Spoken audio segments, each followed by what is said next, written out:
there was more flavours than this. You don't remember when they was called April Fruits because, I mean, they were for a short while in your lifetime. I think they done it as an anniversary thing. Yeah. But April Fruits, invented in Britain, like most good things are, because when they transferred to America, I think they was called M&M Juice Fruits or something like that, because I think M&M bought it. And in the end, they thought, well, people are going to think it's got chocolate in it. It's nothing to do with chocolate. So they came up with the name Starburst. And because that's what it was getting known for around the world, we ended up changing Opal Fruits to Starburst, but I prefer Opal Fruits as a name. Sounds a bit outdated though, Opal Fruits. Well, Starburst is so now and happening. Anyway. Oh, yeah. Welcome to Just That Film. I'm Lily. I'm Charlie.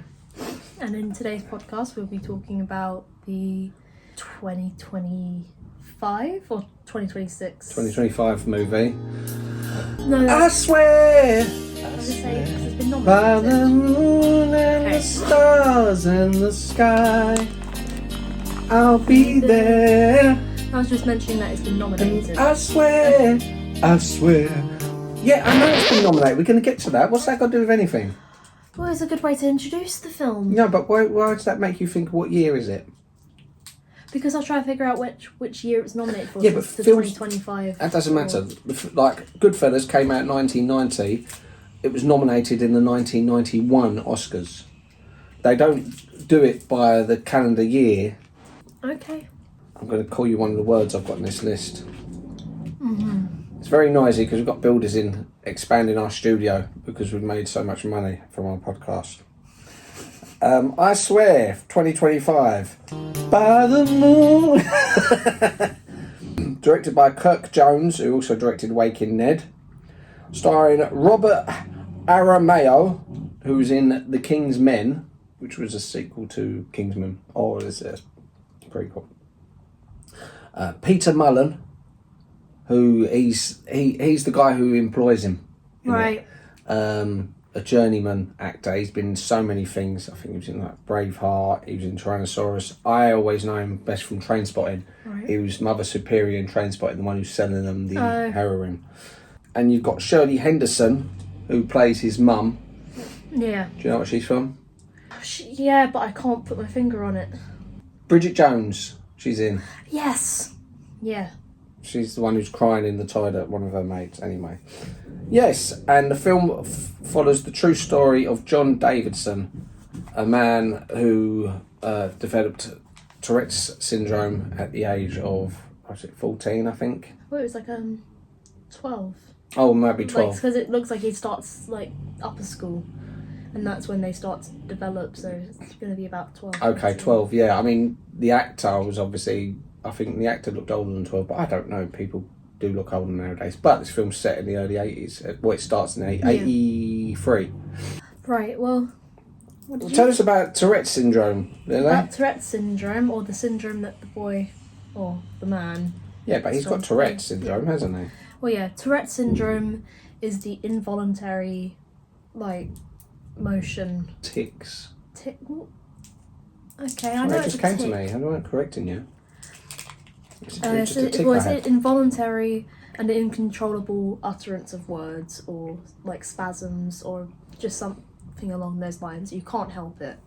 Coprolalia, which is what the man that this film's based on has, is the involuntary and uncontrollable utterance of obscene, taboo, or socially inappropriate words and phrases, most commonly associated with 10 to 20% of Tourette's syndrome cases. Because it's important that people are aware of Tourette's syndrome. I thought it was quite a common knowledge thing. Yeah, so did I. I know it was made fun of in South Park, for example, but then I realised, you know what it might be? Because John Davidson has been a sort of a public figure since the late 80s. Yeah. I've retroactively watched a few of his old documentaries because they don't really cover this so much in the film. You do see documentary shots at the end, but there was a series which used to always highlight individual people, and it had one episode about John, which was about half hour long, but it was him when he was young. This is like I think 88 this came out, so he'd been late teens, and he was talking about, and it follows him about, and you see him with his Tourette's. It looks very close to the film. And then there was a number of documentaries throughout the years they've focused on him. So maybe that's why in the zeitgeist in this country, when someone says someone's got Tourette's, we're more aware of it largely because of him, because of these documentaries. So people go, oh yeah, Tourette syndrome, that's where you say things involuntarily or you do like little spasms and stuff. Whereas it's something which I think in America in particular I don't know if they take it seriously. Well, I the same thing. I always thought Tourette syndrome was widely accepted as a thing that you can't help, and that it was just something that a lot of people were more aware of, but obviously a lot of people aren't. Especially in recent history. Yeah, I think in the long run it's a good thing what's happened. Basically, we're talking about what happened at the BAFTAs 2026 when Michael B. Jordan and Delroy Lindo were on stage, and John Davidson was there in the audience because he's an executive producer of I Swear, and they everyone was warned beforehand. It doesn't take away what he said, but he shouted out a racial slur when there was like a bit of silence, and the BBC failed to edit it out, which perhaps they should have. Maybe they shouldn't have. Well, that's the thing, they should have. They edited out a lot of his other verbal tics throughout the ceremony, and one of the only ones that they didn't edit out was that word that he said. And not just that, the BBC have about an hour delay before it's shown. That's plenty of time to edit out that word, especially when they've edited out many other things in the ceremony previously. I think it's just quite unfair to both parties. I think I agree. I think, it probably should have been edited out. But there are some people who would argue that it shouldn't be edited out.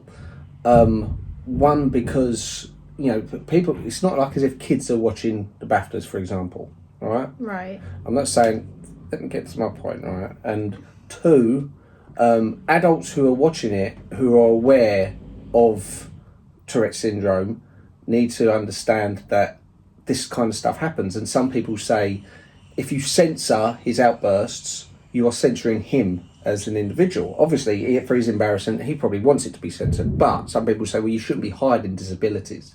It's like I said to Nanny regarding it. Do you remember there was a children's presenter who had like a one arm, I think her second arm finished at the elbow, and our great nan was like, oh, that shouldn't be on telly, people watching that. And you think, but you can't censor people's disabilities. And, I do agree. I do think it should just, not so much it should have been, I don't think it should have been edited because that's morally the right thing to do. I believe in freedom of speech, but it doesn't exist.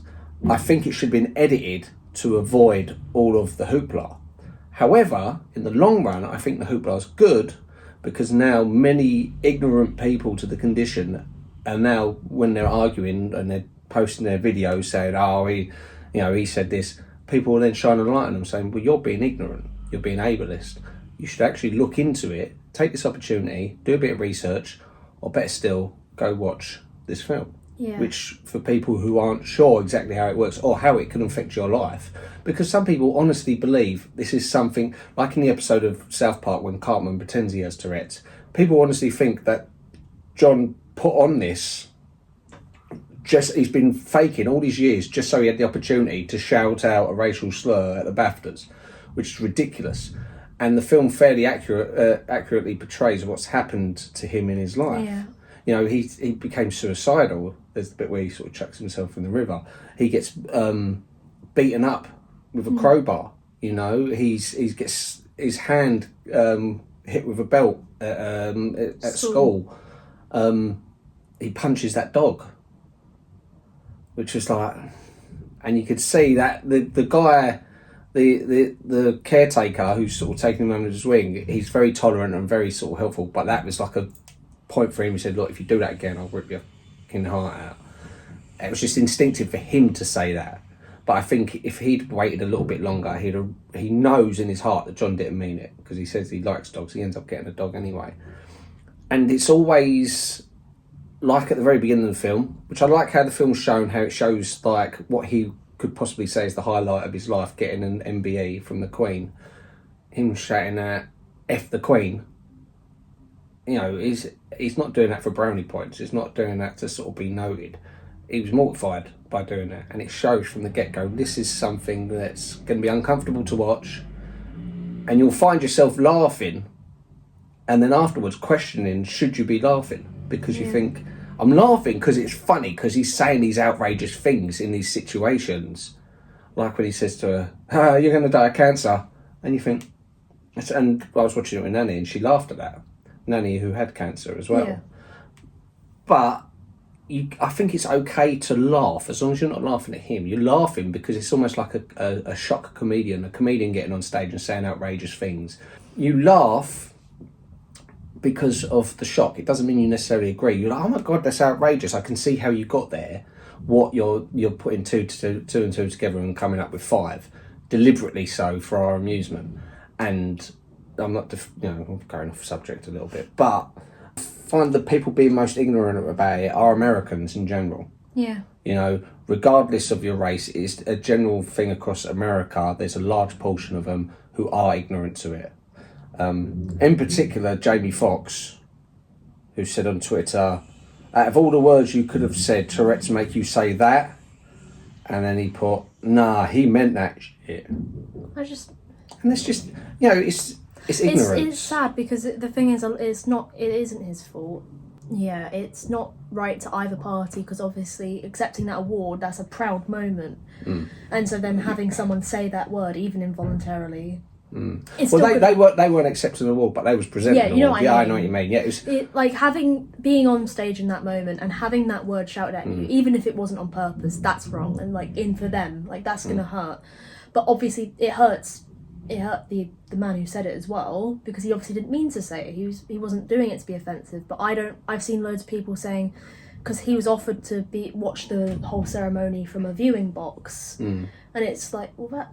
And he was like, he didn't take it, and then people are like, oh, why didn't he do it? He should have just done that. It's like, well, that's not fair. You're excluding him. No. Just because he's got a condition doesn't mean that he should be excluded. If anything, the film shows that. Yeah, and what annoys me is, I understand the word he said is a terrible word, and it causes a lot of pain to black people, and for him to shout it at one of the most prominent black actors in the world today, Michael B. Jordan, who's much loved in the industry and in their community. He's seen as a proud black figure. For them to shout something like that, they've initially, obviously, they'll think protective. Hold on a sec, that's really degrading to him. How dare you shout that at our number one guy? And I can understand that knee-jerk reaction to say this is wrong. To some people's credit, loads of course, TikTok gives everyone a voice. So you have 101 videos, which I've seen, with people going, nah, he's this. If he'd done that in the hood, we would have beat the crap out of him. He'd never said it again. You think, that's not how it works. And videos like that, I've sometimes posted the poster of the film and said, look, watch this film and it will help you understand a bit. It's a good film. I really like this film. We will get back onto the film in a second. It's just one of those things you think, well, hopefully, because of all this, people will become more enlightened. I think, I won't post a video on it because I'm not qualified to talk about it. 1, I'm not black. 2, I don't have Tourette's. I mention it here through my own sort of eyes, saying, well, I think, it's a very nuanced conversation. I won't say what's right and wrong. The people who I think have the best voice speaking for this are black people who have Tourette's. I have seen a lot of people who are black with Tourette's, and they have been standing up for. Yeah, they've been angry at their own community because they're saying, look, I'm on your side. I'm a black person. Especially in America, in America, race is a much bigger issue than over here, especially. But even they are saying, you're just being ignorant now. You're embarrassing us. You got to be better. It's all good for the black community to come out and sort of be up in arms and say civil liberties and people need to be more understanding and more accepting of other communities. And then they suddenly turn around and say, this disabled bloke's a piece of crap, and if he was here, I would have beat him up. Because you're sort of undoing all the good work that you tried to do previously. Anyway. We'll return back to talking about the film. Yes. Which won 2 BAFTAs. Best Actor and Best Casting, which I think is fair. Yeah. I thought he was very good. I wasn't aware of his work previously, Robert Aramayo, but I felt the way because it's easy to play a Tourette's person and do it as a caricature or over the top. But when you look at the documentaries of John, he pretty much nails it spot on. Yeah. You know, he gets all the tics right because everyone's got different tics, the like Tourette's people. And he was nominated up against Michael B. Jordan, Leonardo DiCaprio, Timothée Chalamet, Ethan Hawke, and I can't remember the other person escapes me. But anyway, he wasn't favourite to win it because they're obviously a lot more high profile. He's not been nominated for an Oscar. This film has no Oscar nominations. No. I put that down largely just because where it's a British film and it doesn't always get noted in America. I don't think it's being released in America until April actually, so maybe it doesn't qualify. It might need to be released in America before March because there's a window for the Oscars. But for him to win, and amongst all these higher profile actors, it was nice for him. You can see how much it meant to him. And he points out, when he says, "Oh, I admire you" and stuff, he points out Ethan Hawke because he says that Ethan Hawke had come to his school, Juilliard, and gave him some really good advice. And I thought that's a nice thing because Ethan Hawke, you can see he gets choked up and you see he mouths the words to the bloke next to him. That's better than winning the award. And the casting award, I'd say is fair because across the whole film, I think the cast was really good. Peter Mullen, who was actually nominated for Best Supporting Actor, I thought he was really good in it as the man who takes him under his wing. Peter Mullen, funny enough, is a big Only Fools and Horses fan, which his surname in this is Trotter. Just like... Oh, right. Yeah. Well, I've not... You've not really watched Only Fools and Horses. We'll do that next week. And I found the film... I'll be honest with you, I weren't really that aware of the film. No. I know you saw it at Christmas, didn't you? I watched it with my mum at Christmas time. And... No, I mean, I didn't think it was a bad film. I thought what it was bringing awareness to was really important and everything, and I think it was a well done film. I'm always a bit funny about biopics. I thought it was a very good biopic. It just wasn't like, it's not like, I find it hard to judge biopics because I just don't, like half the time I'm just like, you're telling a story that's aware, but I think that this is an important biopic because not everyone is aware and it is putting a spotlight on it. But it's just, I don't know, I'm just not a big biopic fan. No, I'm not. I especially not a fan of biopics about celebrities. You know, like proper, like say you have musicians is the key. Or like Elton John and like Elton John, Rhapsody. Ray Davis, Freddie Mercury, Elvis Presley, Bob Dylan, Bruce Springsteen. It's like every year there's another one and another one and another one, and I think okay, but I don't care enough. I like their music. I like I love Elvis and Bruce Springsteen and Bob Dylan and. Sorry, did I say Ray Davis? I meant Ray Charles. Ray Charles. They should make a Ray... No, they shouldn't make a Ray Davis one. It goes against what I just said. I'm not interested in their biopics. I'd rather just listen to their music. And the biopics just sort of... It's like, oh, wow, didn't he portray the part well? But the story can only be so interesting because whatever goes on in their life. Whereas this, I mean, again, I'm not a big fan of biopics, but I feel, especially with what's just happened, it's an important... biopic. If Americans were as aware as us Brits were regarding Tourette's syndrome, then the film might not really need to be seen as much. But the fact that they're not, I really hope they go out in droves and actually watch the film when it comes out. As I said, I believe it's coming out in April in America. I'm surprised it wasn't released at the same time as it was over here. Well, British films aren't always.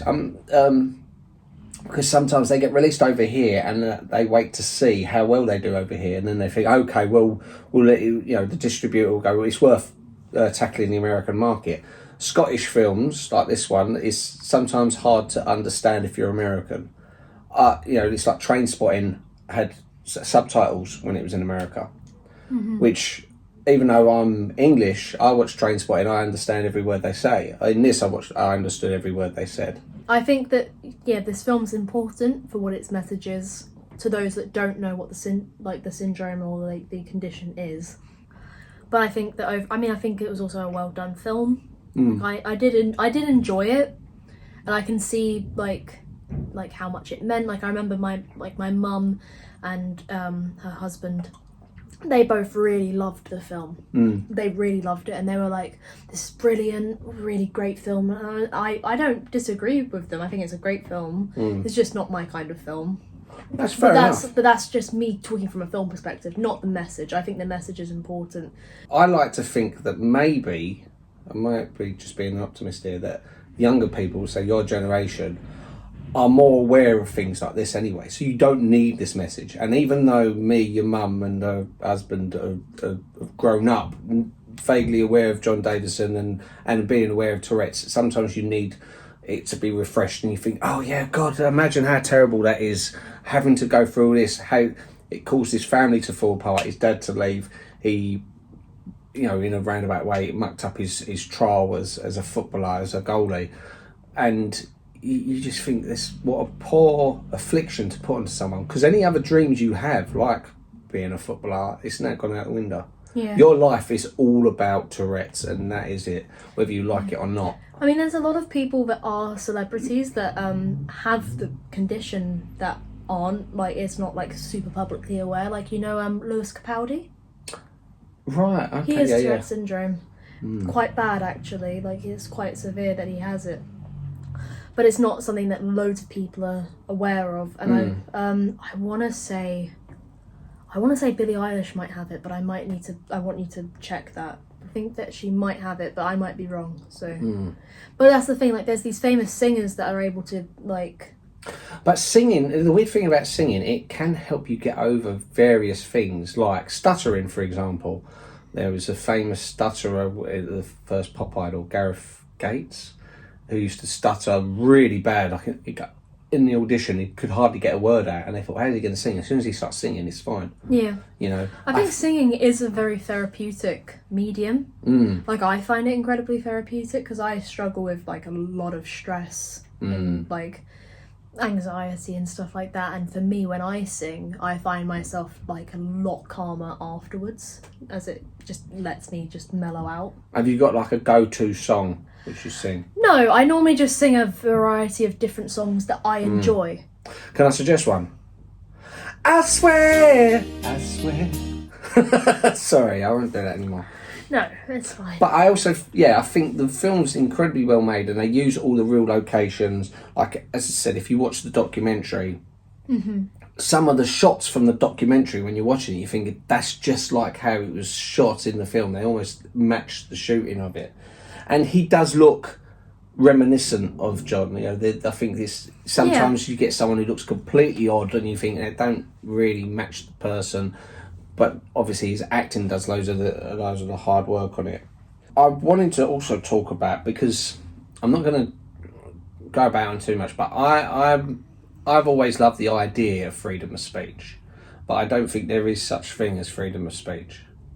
Because some people say, well, there's freedom of speech, but there's also freedom of consequence. You'll have the consequence, and you think, well, that's not freedom of speech, is it? Because if I said, oh, I've got the freedom to go stab someone, and they go, yeah, but you've got the freedom of consequence, go to prison. And you think, well, I never had the freedom to be able to go stab someone, did I? Not that I'd want to. Okay. But my point is, like, it's easy for someone to say, oh, yeah, you got freedom of speech, but now we're going to cancel you, or now you're going to, no, but I think that you should have repercussions on the things that you say, even if that you have the freedom to say it, but I think that sometimes, like, some people do need to face consequence, because if what you're saying is harming another person, then that's not right. But that's the problem with it, because I agree to an extent, because there are some nasty people out there. There are a lot of people who, if all of a sudden they said, you know what, you can do and say, or not do, but you can say anything because it's only words. Sit on your hands and let your mouth go. And people say, yeah, but this person, they use their words so well, they incite so much hatred that they are going to persuade swarms of people. Yeah. You know, like in American History X. So in American History X, where Edward Norton's character, Derek Vinyard, he's a very intelligent person and very charismatic. So he's got all these sort of mindless thugs around him, but he has this speech like outside the thing, and he's saying, like, they took your home, and what are you going to do about it, blah, blah, blah. And he riles them up.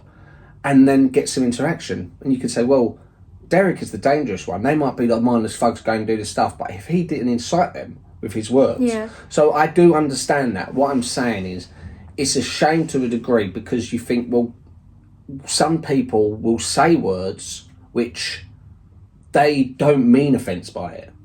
But because the law is, people will go, oh, but you shouldn't have said that word because that's what you mean. They get cancelled. Yeah, you know? but I think, no, but for example, like, because I've been bullied before, like in primary school and early secondary school, I've been bullied before, and even though like it was never like physical bullying, I can still reflect on the horrible words that they said to me and the horrible things they said, even though like it doesn't affect me now, it affected me then, and it's like, well, then they shouldn't, like, that's not right to have said that. I agree. But at the same time, I think it's something which almost everyone goes through. Like I was called names at school and stuff, and I think everyone was to a degree. But there's an argument saying, well, it is character building, because if we live in a state where you can't say that to that person, you can't say this. You got this idea, well, it's a nice utopia where everyone goes to school happy and everyone goes this. But I think the knock-on effect later in life is when things happen to you later in life, you haven't been hardened up. You know, it's a fine balance, and it's not something sort of as a go-to answer for. No, I understand. But see, like in 1972, George Carlin first performed his 7 words you can never say on television, which these words were shit, piss, fuck, cunt, cocksucker, motherfucker, and tits. So maybe in 1972, tits was a really offensive term. It interests me. And I'm at a point, you know, even though one of these I've alluded to, I'm not going to say any of these words not because out of fear of being cancelled or anything like that, but because some of them I would never say. Some of them I would say. Some of them I said the other week, me and Ben on the podcast, which I'll get to and say why. It's because we was actually talking about offensive homophobic words. Right. And I was saying, so was that word in particular in use in the 1980s? And sometimes when you're talking about things, it's awkward if you're going, that word, and they go, what word? You know, the word that, but having to explain. So sometimes shorthand, if you're having a one-on-one conversation with someone, you'd say the word once, and hopefully they would then be on board knowing exactly what it's saying. But these are what I feel are the 7 words which pretty much will get you cancelled. Okay. Almost. I mean, some worse than others, and not always, but the first one, I'm only going to say them backwards. Drata, which is an ableist slur. Right. I haven't even written it down the right way around. Yeah. Which is a word which has been used, and people have used it sort of amongst their friends. Like I've heard years ago, it wasn't really considered, when I was young, it wasn't really considered an offensive word.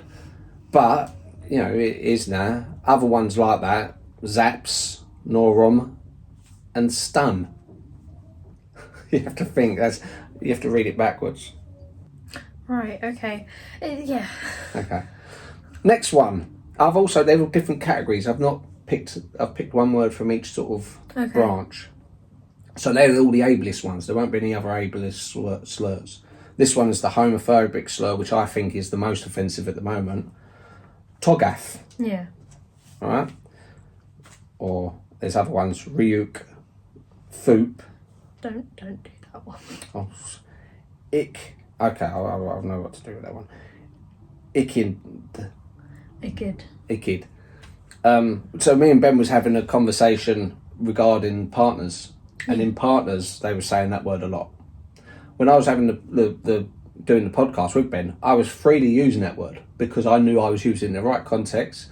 I was talking to a homosexual. And I was interested to say, so was this more offensive word? Or what did you think was more offensive? And Ben was saying that the word he finds more offensive was that one, Ryuk. So it's more of a generational thing. Because nowadays that term. Well, it's a film just came out called Ryuk. No, but it's also that term nowadays is what a lot of people in that community will identify themselves as. Yeah, that's exactly what he was saying. But he was saying it baffles him because he says, back in the day, that was the word I hated being called. That's the one I was like, no, don't you dare call me that. It's like George doesn't like, the word George hates the most is prick. He said, if someone calls me a prick, I'll punch them in the face. He says, I'd rather they call me the C word or something else. You call me that. And I thought, why? It's like, people get offended by it. People say like, oh, I've got like a pen prick on my finger or something. No, like it's that. not because of that. What? You what? No, if they call him it. No, I know, but I'm saying that if he hears the word. Well, this one I'm not going to read. I'm not even going to read backwards. This is the one that was shouted out at the BAFTAs, which is obviously a racial slur that some people refer to as the hard R word. Yeah. But other racial slurs, ICAP, Kinnick, Nuke. It's such a... I don't know, but it... You know what, I... But these racial slurs, the funny thing is, that one was a much bigger one in this country. Oh, I still think it is, but some people... It's very big still. But it was used, funny enough, as we mentioned, only fools and horses. Yeah, people used to refer to like... corner shops as... Yes, that. But I know a lot of people, like nowadays, that have been like called that, and it's terrible. They find it so offensive.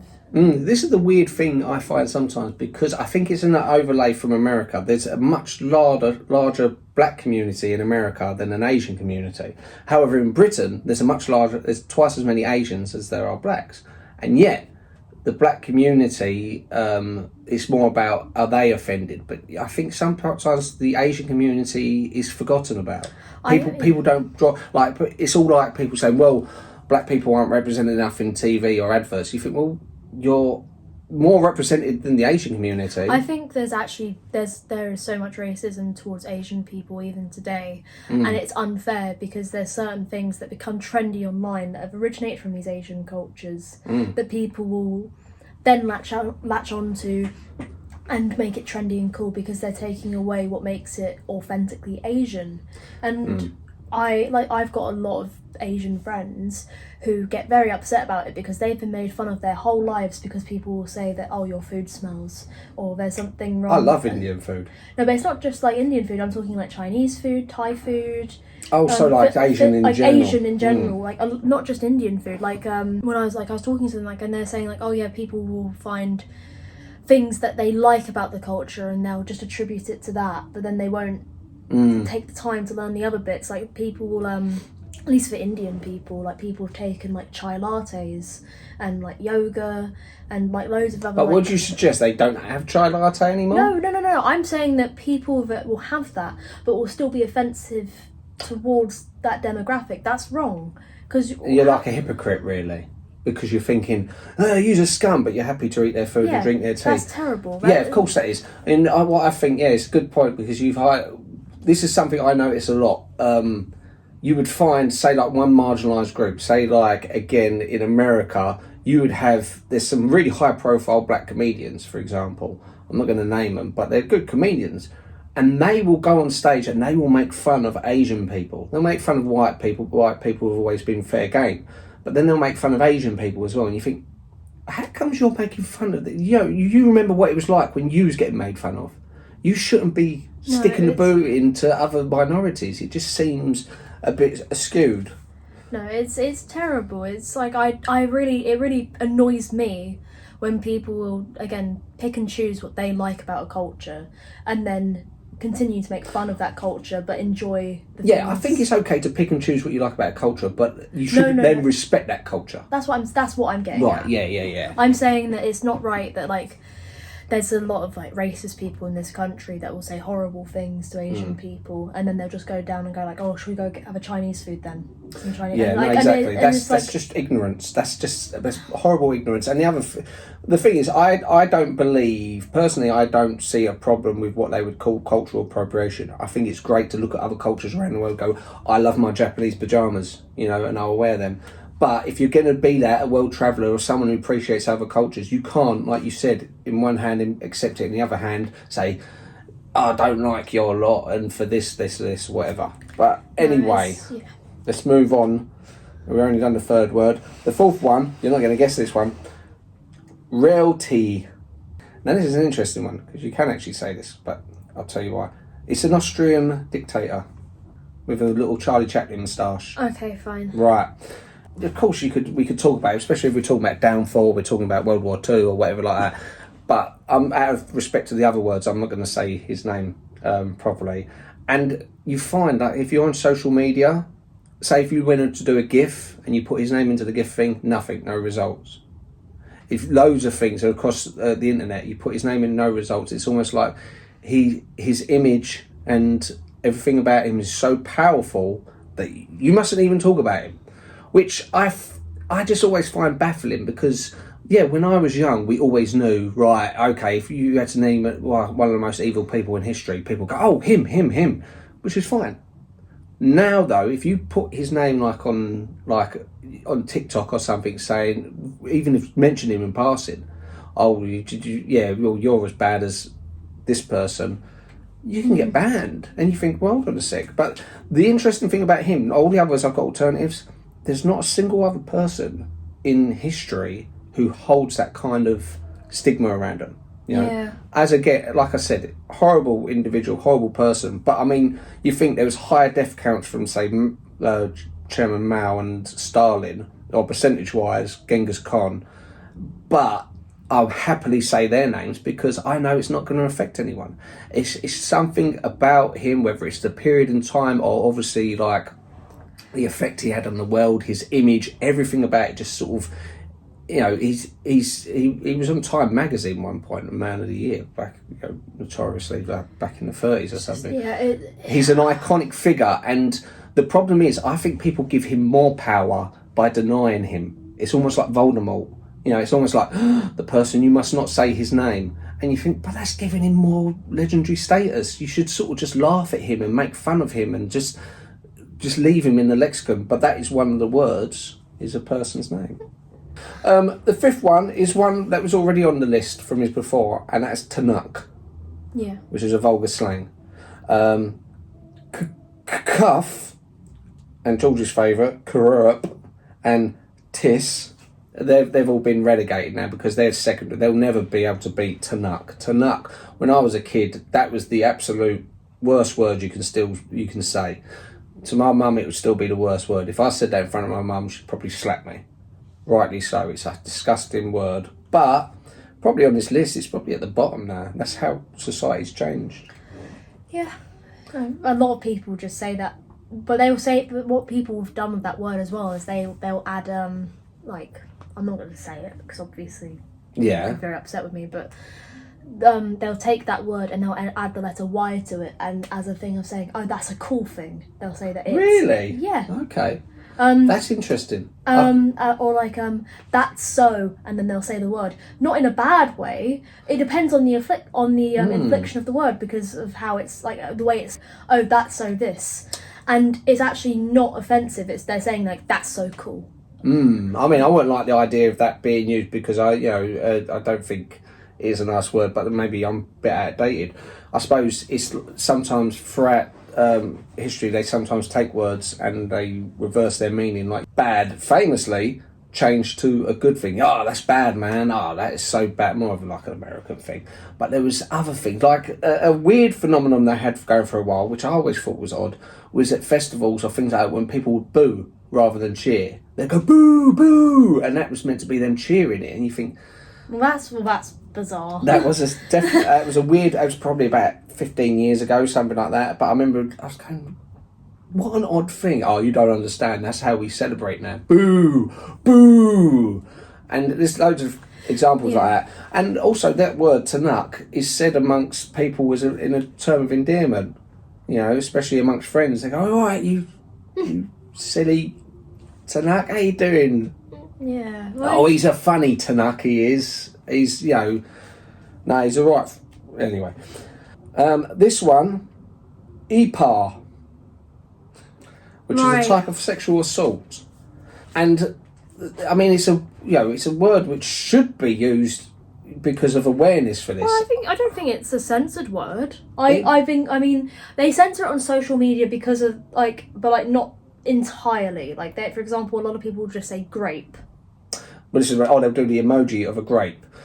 But, if you went on there, if you made a rape joke. But, yeah. But see, straight away, you naturally, it's fine. You get your back up about it. That's something you shouldn't joke about. You can't really joke about that. About it, though. But this is the thing. It's when you joke about things, you sort of take away like some of the stigma around it, and people start having conversations about it. And what I worry about is because that is one of the things that infuriate me most of all, the actual act of that. I've always been very vehemently against, I think, a bloke who does that kind of, or any bloke who does a sexual assault against another person, or even women, but it's predominantly men. I think, it's a bit draconian, but I think they should be chemically castrated. I think they should spend much longer in prison than what they get. It really outraged me because of the selfishness of them. I understand they have these urges of whatever else is going through them, but to destroy someone else's life like that, not just the person they attack, but the person's family. And I remember there was an advert saying 1 in 4 women will have this happen to them. That's actually that statistic. Yeah. 1 in 2 women will be sexually assaulted. Oh, that's the statistic now. That's the new statistic. And that's a terrifying statistic. It's truly, truly scary. It is. And it's, as I said, it's not just for the women, but also their family. Because their family live in fear of it. You think, I'll be so outraged that person would scar this other person's psyche for so long. And I don't know there's not enough being done about it. If the statistic's gone up, because as I said, the 1 in 4 statistic was probably back around about 25 years ago, something like that. So it's now doubled. Then not enough. The leniency of the sentencing for these things is disgusting. Yeah. He got 5 years. What's that? 5 years is nothing. No, that's for the rest of her life. Exactly. 5 years out in 2.5. It's like. A lot of people that I know, and this is in school, I know a lot of girls that have been sexually assaulted. It doesn't just include rape. Like I know girls that have been felt up on public transport, or have been they've had horrible they've been followed, and they've had horrible things said to them, accompanying all of that. But see, this is the thing. I think this backs up what my point is, because the fact that the statistic is getting worse means it's no good just saying, oh, you know what, I'm going to put a grape symbol on there because I don't want to offend anyone. I want to do this. We know what you're meaning. I think people need to talk about it. And the more people talk about it, the more we can tackle it. More women will come forward and say, this has happened to me. But it's ridiculous. Even going on to the other words which I've stuck there, these are words which I think are normal words, but could get you sort of cancelled on social media, is eggs. Eggs, which people will put as eggs, but with an S in front of it. So, and you think, it's stupid. It's just a word, Another one is illipodia. I don't think people have a problem saying that word on social media. At least from what I've seen. Okay, well, I mean, people sneak it through, but it's basically like the sexual assault of a child. Again, it's one of those things I've noticed some people sort of. Again, it needs to be out in the open. People need to be aware of this thing, and this is slightly off subject. Well, not so much. It's not so much a sexual thing, but idikias. Right. Okay. Well, yeah, but then again, there's certain things that you're not meant to say on social media, why? Well, because of the fact that as much as social media should not be accessible to young children, it is. And it's a thing that I think will continue to be accessible to young children, and that's wrong. But by having those things out in the open, granted, having those abbreviations or having things, children are still going to be confused and they're still going to look it up. But I'm saying that they're less likely to understand what's being said. I know, but I understand that. But I don't want to sound like cliche, but it's a word, a perfectly good English word, which describes someone taking their own life. And for you to sort of go, oh, let's not mention it because A, it might upset someone, or B, it gives someone ideas, it's totally misguided. Because people who consider this, which loads, especially young people, will consider that, which is terrible. They need help. And if you put just that one word into Google search engine, the first thing that comes up is a helpline. Yeah. Because it's saying, for you to say, if you put ways to end your own life, it will come up, this helpline, as it should. that's what they should have on social media. They should have that every time you put that word, maybe you get a private message in your inbox. We've noticed that you've said this word. Do you need help? Well, actually, that does happen if you search it on TikTok. If you Google, like, suicide on TikTok. You mean IDQL? Yes.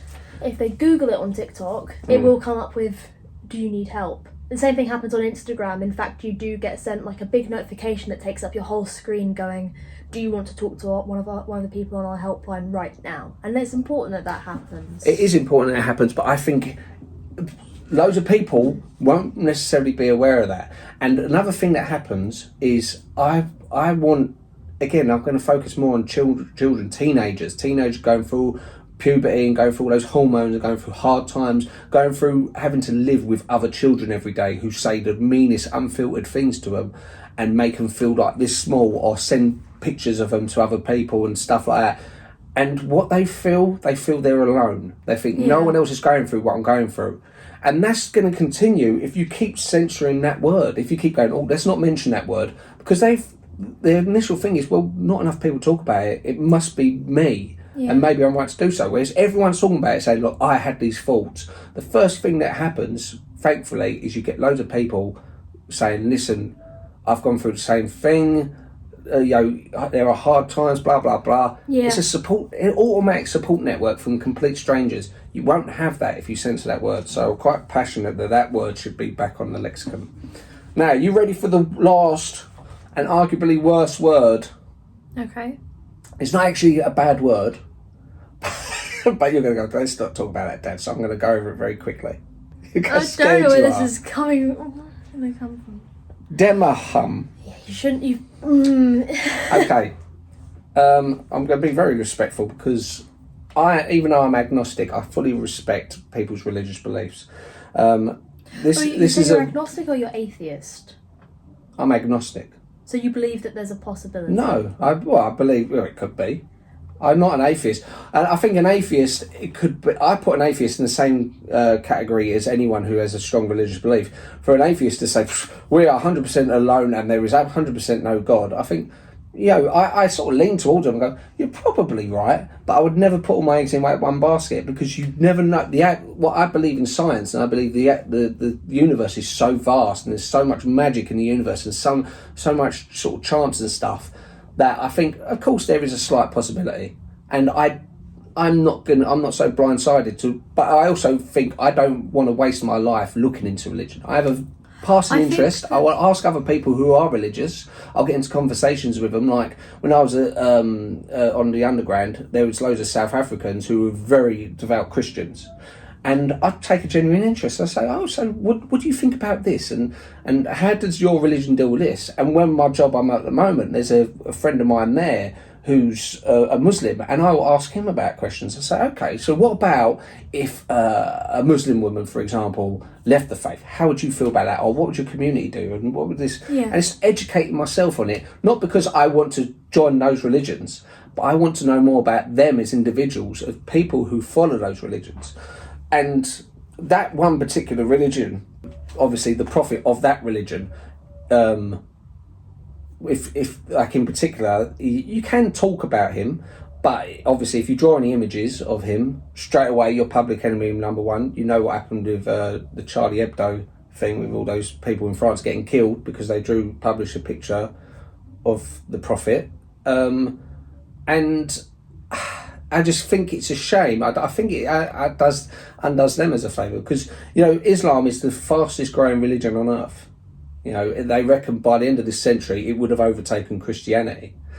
And I like to think that by the end of this century, religion in general, I think, has calmed down a bit and there are more sort of open-minded people. Because Christians, I think why Christians are losing traction as well, one, they don't have as many children.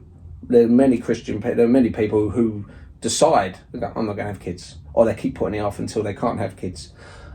It's not as, the family unit isn't as important as it is to, say, Islam. And also the other thing is because in Christian countries they emphasise the freedom of thought, even freedom of speech doesn't exist, you have the freedom of choice. You can go, I'm not Christian anymore. and you're not going to be labelled a traitor. You ain't going to have such a militant sort of reaction to it. Mm-hmm. You know. Well, but you say that. Even though it's not entirely the same. The Amish. Yes. Amish community. Yes. Yes. I'm pretty sure that they're a Christian denomination. It's impossible, so impossible for a lot of them to leave that community because they will be completely ostracised, and they will be like, you cannot leave that community safely. Well, it's not safe. They're not violent people. No. They are the opposite of. They're very passive people, but they would shun someone. So if they're like, Jebediah now wants to leave the faith and he's going to leave our little community and go work in Vegas or something, they would say this is outrageous because they live in communities where there's like hardly any technology. They like horse and cart and stuff, and people come and see them and look at. And I think it's quite admirable trying to live off the land, and I do admire their community in that sense. But it's just like they're very much like, no, if you leave us, that's it. But at least that's not a violent outlet, because you have some religions who can be violent. I think there's been cases where it has been violent. I believe. I might be wrong. I'm willing to accept if I'm wrong, but I'm saying that there is I am certain I've read something where there has been a kind of violence as a result. Possibly. There's probably everywhere there has been, but I think out of all the religions, because they're made fun of the fact that they are so placid, and the fact that people can come up and push them and give them a hard time and they won't react. They're very much like, no, we don't believe in violence. No violence for any situation whatsoever. You know, whereas you get some other religions who are hyper violent, or come across in media as hyper violent. And when you hear about young girls in these faiths who are, people ignore the law in this country, and they'll take the law into their own hand, and they will scar them or even kill them because they've brought shame on their family. And you think that's. Sorry, this is just a side thing I've just been reminded, but there's this thing that's been brought over to the UK. It was a big American thing. It's slowly making its way over here with mega churches. Okay. Have you heard about that? In America, they all have giant, and I'm talking like it's like stadium size, like 50,000 or like 100,000 or like millions of people going to these mega churches, and like they're encouraged to donate like large sums of money, and like the people that like have these churches, like they're obviously just using the money for themselves. Like they've got their own private jet, or like they've got like their own private things. No, but there's one that's coming over to the UK that's in quite central London. And it's like got like 50,000 people a week or something already, and I'm like, that's the evangelists. Wow. The evangelist movement has been, in America in particular, it's always been banned. There was a film with Tim Curry in the 80s. Tim Curry and I think it was called Pass the Ammo. And him and Bill Paxton, and Tim Curry plays an evangelist priest. And of course, there's that Phil Collins song. Well, Jesus, he knows me, and he knows that. And he's saying, you see me on your TV screen. He said, give me money. Don't just do what I say. Don't do what I do. And he's like having affairs and all stuff like that. It's basically showing the hypocritical nature of the evangelist. It's just mental. It's crazy. Well, this is why I'm surprised it's brought any traction over here. Because in America, no disrespect to Americans, but you have large swarms of people who are so religious they will believe it. They'll go, I've got to give money to the right Reverend so-and-so turning up in his Cadillac because I want to stay outside of Jesus and God. I love Jesus and God so much. But I think the only, no disrespect, but I think only way it can get people in London will be foreigners. Because you have loads of religious Africans, for example, who like Cineworld have had for quite a while. They have sermons on Sunday in Cineworld, where the African community will fill out Cineworld and like pray. And also you've got the gospel churches, so they're very much like praise God, praise Jesus. Yeah, I wouldn't have necessarily said foreigners. I would have probably just said like people that. Okay, anyway. Not in this country. I'm going to add the word foreigner to my list. That moved over to the country. Yes, and that's, I swear, what a brilliant. Back onto the film. Sorry. Yeah, I'll cut that down a little bit, but. Yeah, I as I said, I think this film is important for people's awareness of Tourette syndrome. You don't have to go and see it, but I would highly recommend it if you want to know more. And also, like I've said on any post where people are really going after John, in an ableist fashion, I'd say, look, you've got this video, fine. Do yourself a favour, watch this film before you post your next video. It might not change your opinion, but I think it almost certainly will. Yeah. As long as you're open-minded. Do you want to know... IMDb score. Well, yeah. Yes, so, please. IMDb? At the moment, as of right now. As of, what, March? Yeah. Yeah. It has an 8.4 out of 10. That's really good. IMDb. That will go down, but I think that's a great score. I think it's reflective. I'd put it high 7s. You know, I did really enjoy it. I felt it didn't sort of drag, and I was always interested into his story, what's going to happen. Okay, on Rotten Tomatoes, the film has 100% from the critics. Yeah, that's very good. I can expect that because, there we go. And 97% from the audience. Yeah, but I also think that's reflective of the people who would go see this film are people who are genuinely interested in it anyway, so they're always going to score it high. I think both those scores will probably go down a little bit. The critical one, I can't see it dropping too much because I can't see much wrong with the film in the sense that it's, for what it is, a biopic. It nails it perfectly. It tells the story, it's engaging, and it's not patronising. It shows the bad side and the good side. It shows him having a happy life, but it also shows consequences of his illness. And the budget of the film is 2.8 million. Okay. And so far it's grossed 8 million. That's really good because, again, as I said, I believe it's not being released in America till April, which could be quite a big audience, especially after what's happened. Some cynical people were saying as if, we done it on purpose to promote the film because, it worked on me. I wasn't aware of the film until this incident. I was thinking, okay, well, I'd like to watch the film. Yeah. So but by all accounts, that's a success then for its budget.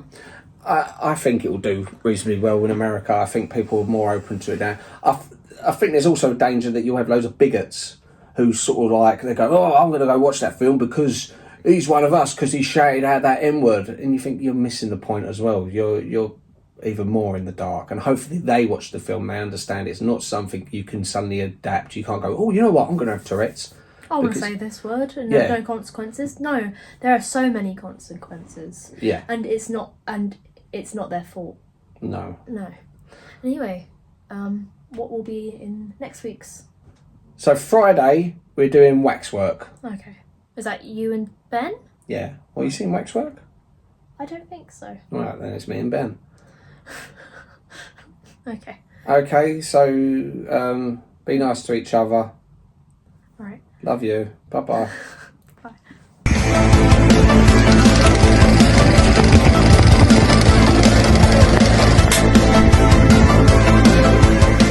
There's something one just keep thinking why it has to be me and not folk that are criminals or deserve it.